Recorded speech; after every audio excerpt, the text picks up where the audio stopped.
بسم اللہ الرحمن الرحیم۔ السلام علیکم ناظرین، آپ یوٹیوب چینل دیکھ رہے ہیں، میں ہوں بادل عباس سے۔ اس وقت ایک سوال جو ہے وہ حکومت کے اعصاب پر سوار ہے ناظرین، حکومت بلکہ پورے نظام کے اعصاب کے اوپر سوار ہے، اور پاکستان تحریک انصاف نے ان سوال کو ایک ٹرینڈ کی شکل دے دی ہے۔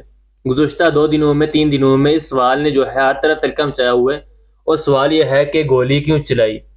اس سوال کا جواب نہیں ہے حکومت کے پاس، اور اب وہ ماننے سے ہی دوڑ گئے کہ ہم نے گولی نہیں چلائی۔ لیکن میرے پاس 3 سٹیٹمنٹ ہیں وفاقی وزراء کے، جس میں عطا تارڑ نے، آپ کو یاد ہوگا کہ میں اگر چاہوں گا تو اسٹیٹمنٹ سنا بھی سکتا ہوں، بلکہ سنانے کی ضرورت نہیں، آپ سب کو موجود ہے، پورے پاکستان نے اس کو سنا ہے۔ عطا تارڑ نے یہ کہا تھا کہ ہم گولی چلائیں گے اور 5 منٹ کے اندر چھٹا ماریں گے اور لوگوں کو یہ کر دیں گے اور وہ کر دیں گے۔ اس آدمی نے خود کہا کہ گولی چلائیں گے، گولی چلانے کی دھمکی عطا تارڑ نے دی تھی، یہ بات کنفرم ہے۔ اور اس کے بعد محسن نقوی صاحب نے بھی، انہوں نے بھی یہ بات کی تھی، وزیر داخلہ نے کہا تھا کہ ہم چلائیں گے، اور محسن نقوی نے بھی وہی دھمکی دی تھی کہ گولی چلا سکتے ہیں اور گولی چلا کے معاملہ ختم ہو جائے گا، لیکن ہم بہت صبر کر رہے ہیں۔ پھر خواجہ آصف نے کنفرم کیا کہ یہ ڈی چوک آ رہے ہیں تو ہماری لمٹ کراس ہو رہی ہے، اگر یہ نہیں رکیں گے تو ہمارے پاس طاقت کا استعمال کرنے کے علاوہ اور کوئی راستہ نہیں ہے۔ تو وہ وزیر دفاع ہے جو اس وقت آرم فورسز کے پاکستان کی سربراہ ہے، ان کے انڈر میں وہ کام کرتی ہے آرم فورسز۔ تو یہ 3 سٹیٹمنٹ جو بڑے کلیئرلی آگے تھے، پہلے ہی 3 وزراء نے کہا دیا تھا کہ گولی چلائی جا سکتی ہے، طاقت کا اندھا استعمال بھی ریاست کی جانب سے کیا جا سکتا ہے۔ تو یہ 3 بیانات کے اوپر میڈیا بالکل نہ تذکرہ کر رہا ہے، نہ ان کے اوپر توجہ دے رہا ہے، نہ ان کو استعمال کیا جائے۔ میرے حال ہے پاکستان تحریک انصاف کو ان کی انگریزی ٹرانسلیشن کر کے پوری دنیا کو یہ بھی بھجوانا چاہیے، تاکہ دنیا کو جو میڈیا چلا رہا ہے خبریں، وہ یہ بھی بتائے کہ یہ وہ 3 لوگ ہیں جنہوں نے گولی چلنے سے پہلے گولی چلانے کے بارے میں آگاہ کر دیا تھا کہ ہم یہ کام کرنے جا رہے ہیں، ہم یہ گولی چلائیں گے۔ اچھا، اس میں جو ہے وہ ایک اور چیز بڑی امپورٹنٹ ہے، یہ کہتے ہیں کہ گولی نہیں چلی اور کوئی ریئل بلٹ فائر نہیں ہوا، لیکن اب مزید حقائق سامنے آنا شروع ہو گئے۔ یعنی مطیع اللہ جان صاحب باہر انہوں نے کچھ چیزیں اور بتائی ہیں، میں وہ چیزیں آپ کے سامنے رکھ دیتا ہوں۔ اور اس میں ایک اور چیز کہنا چاہوں گا کہ دیکھیں، پچھلی صدی کے کام تھے، جب سوشل میڈیا نہیں تھا، جب کیمراز نہیں تھے، جب چیزیں نہیں تھیں، تب آپ لوگوں کو بعد میں بیوقوف بنا سکتے تھے کہ یہ اس نے خود ہی کر دیا، یہ اس نے خودکشی کر لی، یا فلاں بندے نے اٹیک کر دیا، یا کوئی اور بیچ میں آ گیا، یہ بہت اور چیزیں آپ لوگ کہہ سکتے تھے۔ لیکن یہ ایک جدید صدی ہے، اس کے اندر ہر چیز ہے وہ ریکارڈ میں آ جاتی ہے، اور سارے ریکارڈ موجود ہیں، ان سب کو پتہ کہ کس نے کیا کیا۔ تو انٹرنیشنل میڈیا جو ہے وہ ویسے بھی بغیر تحقیقات کی چیزیں چلاتا نہیں ہے۔ مطیع اللہ جان صاحب نے واپس آنے کے بعد تفصیلات بتائی ہیں، انہوں نے کہا ہے جی بہت بڑی تعداد میں حکومت نے بندے گرفتار کیے، اس لیے کیے یا گرفتاری ظاہر کر کے اس لیے تاثر دینا چاہ رہی ہے کہ اگر وہ بندے مارے نہیں گئے ہیں، ان کی لاشیں غائب ہیں، تو تاثر یہ جائے کہ وہ بندے گرفتار ہیں 1-2 مہینے، ان کے گھر والے ڈھونڈ کے جب تھک جائے تو تب تک یہ معاملہ دب جائے گا۔ تو جتنا میں عمران خان کو جانتا ہوں، پاکستان تحریک انصاف کو جانتا ہوں، تو معاملات تو وہ دبنے نہیں دیں گے۔ یعنی انہوں نے ابھی تک کوئی معاملہ بھی دبنے نہیں دیا، جو معاملہ چھوٹا موٹا بھی ہوتا ہے اس کو بھی اٹھا کے سامان پہ لے جاتے ہیں۔ اب تو ان کا خون بہہ گیا ہے، ان کے لوگوں کی لاشیں جنہوں نے لوگوں کو ہاتھوں سے انہوں نے دفن کیا، اب تو وہ نہیں چھوڑیں گے اور اس معاملے کو لے کے وہ آگے چلیں گے۔ مطیع اللہ جان نے یہ بتایا کہ اس رات انہیں کیوں اٹھایا گیا۔ انہوں نے کہا کہ ہم کچھ تحقیقات کر رہے تھے لاشوں کے حوالے سے، اور ہم جب گئے پیمز ہاسپٹل میں تو پہلے تو انہوں نے ایک رجسٹر دیکھا، رجسٹر کے اندر رینجرز کی ڈیتھ سرٹیفکیٹ موجود تھے، جس کے اوپر ایک ڈاکٹر کے سگنیچر تھے، اور اس ڈاکٹر کے پاس گئے، ہم نے انہیں بتایا جی سگنیچر آپ کے اس کے اوپر ہیں، تو ایک سویڈن کی جو ڈیتھ ہوئی ہے اس کے بھی اوپر آپ کے سگنیچر ہیں۔ تو ڈاکٹر سے انہوں نے جب بات کی تو ان کے بارے میں اس کو بتایا کہ وہ رجسٹر غائب ہو گیا اس کے بعد۔ تو اس رجسٹر کے اندر مزید جو وہاں پہ لوگ جہاں بہا کو ان کا ریکارڈ بھی اس کے اندر ہو سکتا ہے، لیکن وہ رجسٹر غائب تھا۔ پھر انہوں نے یہ بھی بتایا کہ پیمز ہاسپٹل کے اندر وزیر اعظم کے جو کوارڈینیٹر برائے صحت ہیں، وہ پیمز اسپتال کے جو کمرے کو اندر سے کنڈی لگا کے میٹنگ کر رہے تھے، کہہ رہے تھے کہ ہم کئی مرتبہ ملنے کے لیے پیغام پہنچایا، لیکن جو ترجمان ہے ڈاکٹر انیسا، ان سے رابطہ کیا تو انہوں نے بھی کوئی اعداد و شمار نہیں دیا، انہوں نے کہا کہ ہم بعد میں دیں گے۔ لیکن اب تک ہاسپٹل انتظامیہ وہ مجبور ہے بیچاری۔ ڈاکٹر آف دی ریکارڈ بتاتے ہیں کہ جناب ہماری نوکریاں چلی جائیں گے۔ ویسے ہم آپ کو بتا دیتے ہیں 100 سے زیادہ بندوں کا علاج ہوا ہے جنہیں گولیاں لگی ہیں۔ اب یہ گولیاں کس نے ماری تھیں؟ میں نے آپ کو 2 دن پہلے ولاگ میں ایک بات بتائی تھی کہ ایک مقاعدہ منصوبہ تیار ہوا ہے، کیونکہ ہم نے اس سے پہلے سے پول کھول دیا تھا، بانڈا پھوٹ گیا تھا، لہٰذا وہ اس کو اپنی جامہ نہیں پہنا سکے، لیکن ایک کارروائی انہوں نے ڈالی، وہ کارروائی انہوں نے ڈلوائی ہے وزیر اطلاعات کو استعمال کرتا ہوا تھا ترڑ کو۔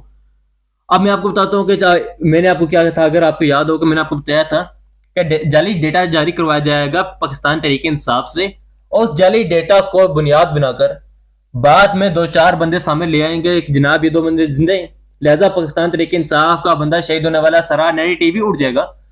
فرض کرے پاکستان تحریک انصاف جو کلیم کرتی ہے، فرض کرے ان کے 20 کے قریب جو ہے لوگ شہید ہوئے، اللہ نہ کرے اتنے ہوں، لیکن ان کے جو 12 انہوں نے کنفرم کیے، میڈیا کے لوگ 17 تک پہنچے ہیں، جو لوگ وہاں پہ تحقیقات کر رہے تھے، لیکن جو ابھی تک کچھ چیزیں شو نہیں ہوئی، ان کے پاس ثبوت نہیں پہنچا، لاشیں نہیں پہنچی، تو تحریک انصاف ان کے اوپر انویسٹیگیشن کر رہی ہے، ان کے کون کون سے بندے کہاں پر غائب ہے۔ تو میں نے یہ بتایا تھا کہ پاکستان تحریک انصاف کو جعلی ڈیٹا دیا جائے گا اپنے بندوں کے ذریعے سے، اس ڈیٹا کو بنیاد بنا کے اور بعد میں وہ سامنے کر دیں گے، کچھ بندے لا کے سامنے پیش کر دیں گے جناب یہ بندے تو زندہ ہیں، پھر یہ پی ٹی آئی والے جھوٹ بولتے ہیں۔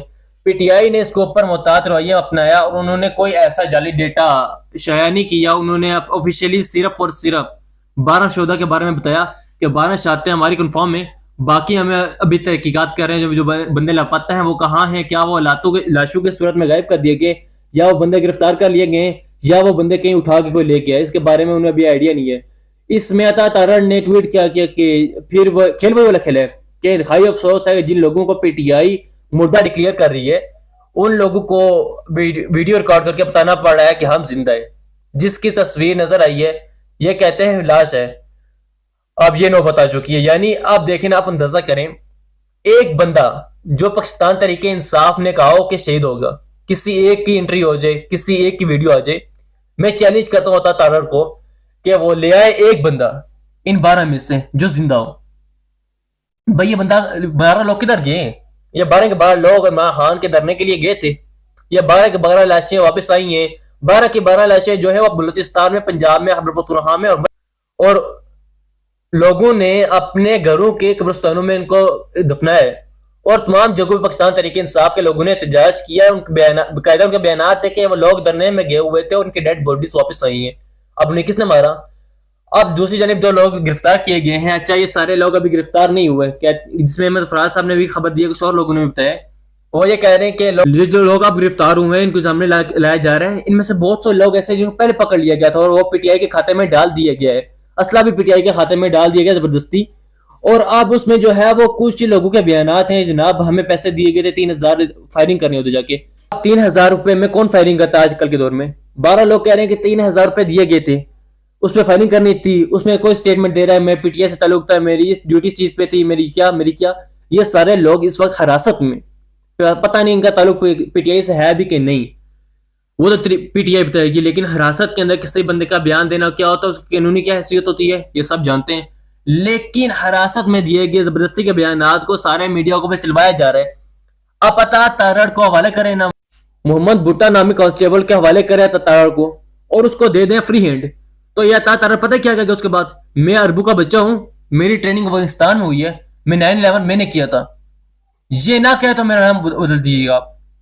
اور بھائی گرفتاری کے اندر مجھے اچھی طریقے سے یاد ہے، میں نے ایک دن میں انٹرویو کیا تھا کینٹ جیل کے گلزار بٹ صاحب سے، شاید اس وقت سپرنٹینڈنٹ، ان سے میں نے کہا کہ آپ نام لیں میری جیل میں کسی بھی قیدی کا، مجھے سٹیٹمنٹ بتائے اسے لینا کیا ہے، میں آپ کو اسے سٹیٹمنٹ لے کے دکھا دوں گا 2 دن کے اندر، یہ مجھے گلزار بٹ صاحب نے کہا تھا۔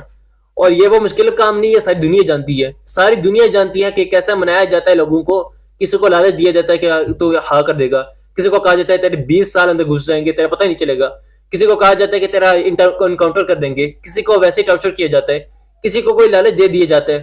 تو یہ سٹیٹمنٹ کی کوئی قانونی حیثیت نہیں ہے، اور اس کی بنیاد کے اوپر آپ کوئی قانونی معاملہ نہیں کر سکتے۔ اس کی وجہ یہ ہے کہ ساری دنیا نے دیکھا ہے، اب پاکستان تحریک انصاف کو جو ہے تھوڑا پیچھے چل رہی ہے، اس کو 2-3 چیزیں کرنی پڑیں گی۔ ایک تو دیکھیں پوری دنیا کے اندر جو اوورسیز پاکستانی ہیں وہ پھر لیڈ لے گئے، شکاگو کے اندر بہت بڑا احتجاج ہوا، پیرس میں بہت بڑا احتجاج ہوا، ٹینڈونک اسٹیٹ کے بعد جو ہے، اور اس سارے پاکستانی آزاد کشمیر کے اندر بھی اور پاکستان کے مختلف علاقوں میں بھی جگہ جگہ 14 ثانیہ ڈی چوک کے لیے دعائیہ تقریبات کروا رہے ہیں، اور اوورسیز پاکستانیوں نے اس کے اندر دوبارہ سے لیڈ لی ہے۔ پوری مغربی دنیا کے اندر اوورسیز پاکستانی دعائیہ تقریبات بھی کر رہے ہیں، وہاں پہ جا کے احتجاج بھی کر رہے ہیں، اور وہاں پہ جا کے دنیا کو بھی بتا رہے ہیں کہ ہمارے ساتھ کیا ہوا، بڑی بڑی سکرینز کے اوپر ڈاکومنٹریز لگا کے دکھائی جا رہی ہے، جبکہ ڈاکومنٹریز کے اوپر کام بھی ہو رہا ہے۔ اب پاکستان تحریک انصاف نے کہا کہ علی امین گنڈا پور صاحب نے کہا کہ میرے اوپر بھی اٹیک ہوا، قتل آنا ہوا، یہ چھوٹی بات نہیں ہے۔ علی امین گنڈا پور عام آدمی نہیں ہے، وہ ایک صوبے کا وزیر اعلیٰ ہے. اگر ان کے اوپر قتلانہ حملہ ہوا ہے تو یہ چھوٹی بات نہیں ہے. اس بات کو اٹھایا جانا چاہیے، اس کے اوپر مقدمہ درج ہونا چاہیے، اس کے اوپر قانونی کارروائی کا آغاز ہونا چاہیے. علی امین گنڈا پور صاحب کو اپنی گاڑیاں اپنے شواہد لائے جا کر اسلام آباد کے اندر باقاعدہ قانونی کارروائی کا آغاز کروانا چاہیے اور انہیں قانونی رستہ اپنانا چاہیے. جبکہ پاکستان تحریک انصاف کو ابھی تک یہ بہت سستی سے کام لے رہے ہیں. ان کو انگریزی میں پریس کانفرنس کرنی چاہیے، انٹرنیشنل میڈیا کو بلا کر انگریزی کے اندر ایک پریس کانفرنس کرنی چاہیے اور سارے فیکٹس دنیا کے سامنے رکھنی چاہیے، پوری دنیا کو لیٹر دکھنے چاہیے.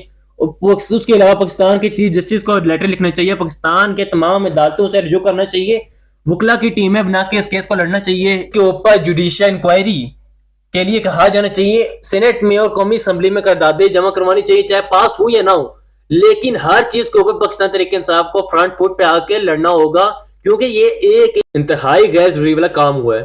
شہریوں کے اوپر اسٹریٹ گولیاں چلی ہیں اور باقاعدہ بتا کے چلی ہیں. یہ بہار مالک صاحب کا بھی میں کلپ دیکھ رہا تھا کہ انہوں نے ایک دن پہلے بتا دیا تھا کہ وہاں گولی چلانے کا آرڈر ہے فوج کے پاس اور رینجر کے پاس، اور یہ بڑی خراب صورتحال ہے جب یہ آرڈر دیے جاتے ہیں.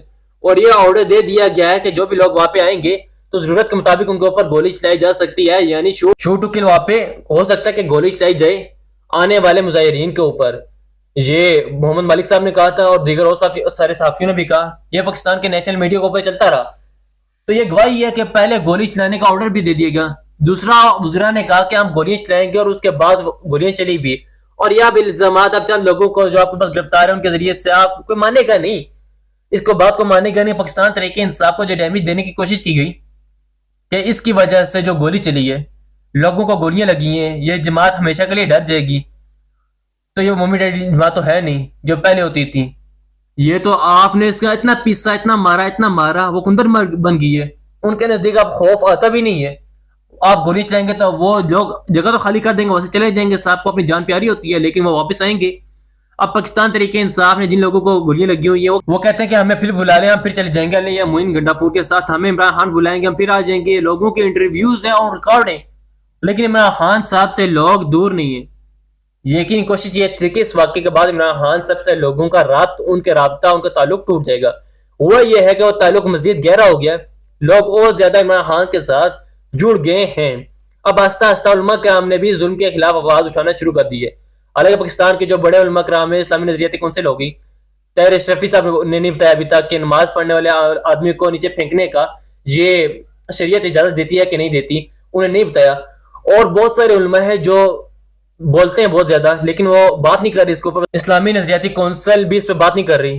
مفتی تقی عثمانی صاحب کے بارے میں لوگ پوچھ رہے ہیں کہ آپ کو نظر آ گئے وہاں پہ جو گورنر سندھ تھا کہ وہ راتوں کو حضرت عمر فاروق کی طرح سنت ادا کر رہے ہیں، ان کو فالو کر رہے ہیں. تو یہ آپ کو نظر نہیں آیا کہ دن دہاڑے آپ کے یہاں پہ قتل عام ہوا، اس کے اوپر تو آپ بالکل نہیں بولے، بات ہی نہیں کی، کیونکہ ظلم کے خلاف نہ بولے، وہ عالم دین اپنا احتساب خود کرے. بہرحال کچھ علماء کرام نے اب زوردار طریقے سے آواز اٹھانا شروع کی ہے. علامہ ازوار بہادر صاحب نے آواز اٹھائی ہے، علامہ زبیر احمد ضعیف صاحب نے آواز اٹھائی ہے، اور دیگر کچھ علماء آہستہ آہستہ اس معاملے پہ بول رہے ہیں اور ظلم کے خلاف آواز اٹھا رہے ہیں. کیونکہ وہ دیکھیں مساجد کے اندر لوگ جاتے ہیں، لوگوں نے اس پہ ریئیکشن بھی ہے، اور لوگ جو ہیں اس ریئیکشن کے اندر مختلف چیزیں کر رہے ہیں. یعنی ایک بائیکاٹ مہم بھی چل رہی ہے کہ فلاں فلاں فلاں فلاں پروڈکٹ کا پاکستان میں بائیکاٹ کر دیے جائے، پاکستانی ان پروڈکٹس کو نہ خریدیں، کیونکہ یہ پروڈکٹ جو ہیں وہ اسٹیبلشمنٹ کے ادارے چاہتے ہیں. بہرحال یہ جو ہے اس قسم کی چیزیں بھی چل رہی ہیں. آپ پاکستان میں سب سے بڑا میں نے آپ کو بتایا کہ جو پرابلم ہے اور چیز پاکستانی ہے جو سوشل میڈیا ہوتا ہے، لہٰذا پی بی سی کی خبر بھی آئی ہوئی ہے. ہر طرف کے پاکستان کے اوپر دوبارہ سے خود اپلوڈنگ کرنے کی کوشش کرتے ہیں تو چیزیں کتنے گھنٹے اپلوڈ ہی نہیں ہوتی. میرا اپنا جو یوٹیوب چینل ہے جب یہ ویڈیو چل رہی ہے وہ بعض اوقات ایسا ہوتا ہے کہ وہ بہت سارے لوگ شکایت کرتے ہیں کہ دیکھ ہی نہیں پاتے. وہ کہتے ہیں ہم وی پی این لگاتے ہیں پھر جا کے ہمیں دکھائی دیتا ہے. اور وی پی این کے اوپر بھی بہت ساری چیزیں کام نہیں کر رہی. تو پاکستان میں ایک سنسیٹ لگا ہوا ہے، پاکستان میں ایک آزادی اظہار رائے کے اوپر پوری پابندی لگائی ہوئی ہے. اب اس کے اوپر جو ہے ایک یہ خبر ہے جو پاکستان میں ٹک ٹاک، انسٹاگرام اور واٹس ایپ کے رسائی متاثر ہوگی. اب تو وی پی این تبدیل کر کے بھی کچھ نہیں ہو پا رہا ہے. کبھی انٹرنیٹ سلو کر دیتے ہیں، کبھی چیزیں بند کر دیتے ہیں. کبھی یہ سننے میں آ رہا ہے کہ حکومت ٹک ٹاک کی دشمن ہوگی کیونکہ ٹک ٹاک کا کوئی حل ہے نہیں، اس کو بند کرنا چاہتے ہیں. دیکھیں اس وقت جو ہے جو ایکس کہتے ہیں ٹویٹر، یہ امریکہ کی حکومت میں ہے. ابھی 1-1.5 مہینے کے بعد یہ حکومت کی حکومت میں آ جائے گا. یہ ٹویٹر کو کبھی بھی بند نہیں کر سکیں گے، کیونکہ یہ غلام لوگ ہیں، غلام ذہنیت ہے ان کی. یہ اپنے منہ سے کہتے ہیں ہم فقیر ہیں، اپنے منہ سے کہتے ہیں کہ ہم بیگرز آر ناٹ چوزرز. یہ چوز نہیں کر سکتے. ابھی 50 دن کے بعد ان کی حکومت آ جائے گی پاکستان، ٹویٹر پھر سے انہیں کھولنا پڑے گا. ٹویٹر کھولیں گے، یہ خود کھولیں گے اور کہیں گے ٹویٹر ہم نے بند ہی نہیں کیا تھا، یہ ٹیکنیکل ریزن تھے، ایسی باتیں کریں گے. اور یہ جو بند کرنے جاتے ہیں ٹک ٹاک، یہ چائنا کے، اور چائنا کے ہم نے پیسے دینے. اگر انہوں نے ایک دفعہ کہہ دیا نا ہلکی سی زبان سے بھی کہ جناب آپ ٹک ٹاک نہیں بند کریں گے، تو ان کو ٹک ٹاک بھی کھولنا پڑ جائے گا. گو کہ ان کے ساتھ یہ بات کر سکتے ہیں کچھ چیزیں جو ہیں وہ ایسی ہو رہی ہیں جو نہیں ہونی چاہیے ٹک ٹاک کے اوپر. تو ہمارے ساتھ ایک ورکنگ ریلیشن بنا لیں کہ ہم جہاں پہ منع کریں گے کسی اکاؤنٹ کو، تو اس اکاؤنٹ کو آپ بین کر دیں یا اس اکاؤنٹ کو آپ بند کر دیں. پیکا کا جو قانون ہے جو میڈیا کو کنٹرول کرتا ہے، اس کے اندر مزید تبدیلیاں کرنے کی سوچ رہی ہے حکومت، لیکن فائدہ کوئی نہیں ہوا. دیکھیں میں اس کا حامی رہا ہوں، میں سخت سے سخت قوانین بنائے جائیں لیکن سب کے اوپر یکساں اس کو نفاذ کیا جائے. میں ہمیشہ یہ کہتا ہوں کہ سب کے اوپر ان کا نفاذ کیا جائے. یہ نہیں ہو سکتا حکومت وقت جو ہے وہ جھوٹ پہ جھوٹ بولتی جائے، جھوٹ پہ جھوٹ بولتی جائے. اگر کسی کے اوپر جھوٹ بولنے کے قانون کا نفاذ ہوتا تو وہ سب سے زیادہ وزیر اطلاعات پنجاب کے اوپر ہوتا.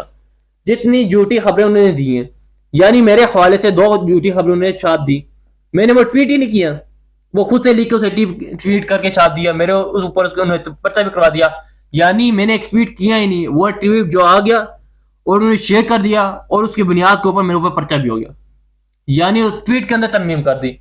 پیکا آرڈیننس کے تحت سب سے زیادہ مقدمات موجودہ حکومت کے اوپر خود ہوتے، لیکن یہ کرتے اس کو پک اینڈ چوز. یہ سخت قوانین بناتے ہیں اور پھر دیکھتے ہیں کہ ان کو لاگو کس کے اوپر کرنا ہے. جو لوگ ان کے پسندیدہ یا فیورٹ ہیں ان کے اوپر اس کو لاگو نہیں کرتے، اور جو لوگ پسندیدہ نہیں ہیں، یعنی مثال کے طور پہ فرق جوید خان، انہوں نے ایک کسی بھی ویڈیو کو شیئر کیا تھا صرف، اور کسی کے اوپر مقدمہ نہیں ہوا، ان کے اوپر مقدمہ ہوا، ان کو لگاتار ایک کے بعد ایک ان کو تنگ کرنے کی کوشش کی جا رہی ہے.